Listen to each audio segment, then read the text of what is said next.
Topuk taslamasyna gatnaşýan Pakistan Orsiýet bilen gaz ulalaşygyny gol çekýär. Pakistan Orsiýet bilen bahasy 10 milliard dollara barabar bolan suwasly gaz geçirji bilen bagly ulalaşygy 27 sentýabrda gol çekýär diýip Pakistanyň The Express Tribune neşri habar berýär. Maglumatda bu taslama hususan Orsiýetiň isleg bildirýänligi, Pakistanyň öňkü hökümetiniň Moskwa bilen Pakistanyň arasynda gol çekiljek ulalaşygy tasdiklandygy aýdylýar.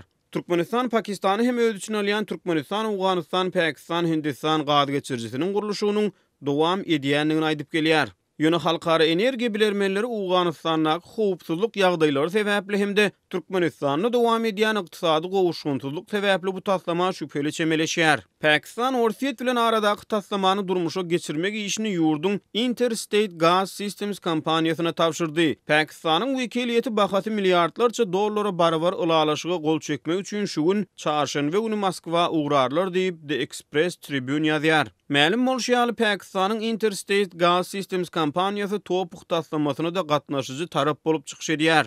Orsiýet bilen Pakistanyň arasynda gol çekiljek ulalaşygyň esasyny Orsiýetiň Gazprom kompaniýasy Irandan Pakistanyň Gwadar portuna çenli çekilmeli gaz geçirjiginiň gurulşygyna maýa goýýar. Ol ýerden agdalýan gaz geçirji arkaly Pakistana we Hindistana gaz satylar. Ýagdasak iki ýurdun arasynda gol çekilýän ulalaşyk barada ilki şu ýylyň iýun aýynda Pakistanyň medpugatynda habarlar peýda bolupdy. Şonda Azatlyk radiosy energiýa meseleleri boýunça ekspert Bruce Pannier bilen bu taslamanyň gurrungyny edenni ol bu proýektiň Pakistan üçin hasy özüne çekijidigini tapdy. Bu proýekt topugyň özüne çekijiligini azaldyr.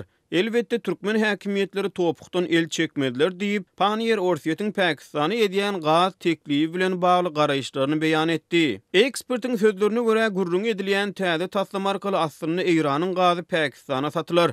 Ýöne Orsiýet onuň özleşdirilmegine we ýerlenmegine maýa goýar. Bu taslama arkaly aslynda Pakistana Orsiýetiň gazy satylmaýar. Orsiýetiň Iran bilen onuň gaz känlerini özleşdirmek boýunça şertnamalary bar. Şol gazdan Iranyň gazyndan gelýän girdejilerde Orsiýetiň paýy bar diýip Pannier belledi. Tehnik taýdan alanyny bu geçirjiden Iranyň gazy akar.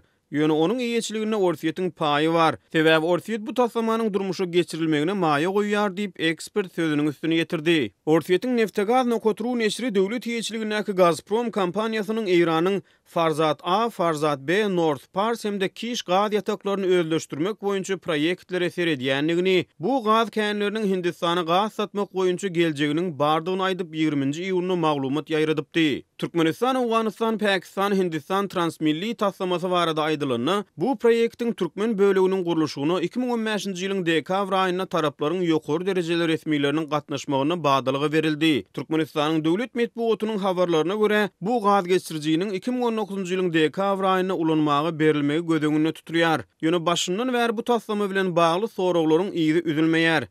Ha soňky maglumatlarda meselem Hindistanyň medpugatyny awgustyň aýagyna çap edilen habarlarda New Delhi'niň topukdan aktyryljak gazyň bahasyna täzeden seredilmegini isleýänligi, Pakistanyň medpugatyny bolsa ýurdun täze saýlanan premier ministriniň topuk bilen bir hatarda Iran bilen has hem ysnyşykly energiýa gatnaşyklaryny ýola goýmak isleýänligi barada habarlar ýaýrady. Maglumat üçin aýdylsa aprel aýynda Iranly resmiýler türkmen gazyny swap, ýagny alış-çalış esasynda Iranyň üstünden Pakistana aktyrmagy isleg bildirýänligini Türkmenistany teklip edenligini aýan etdiler.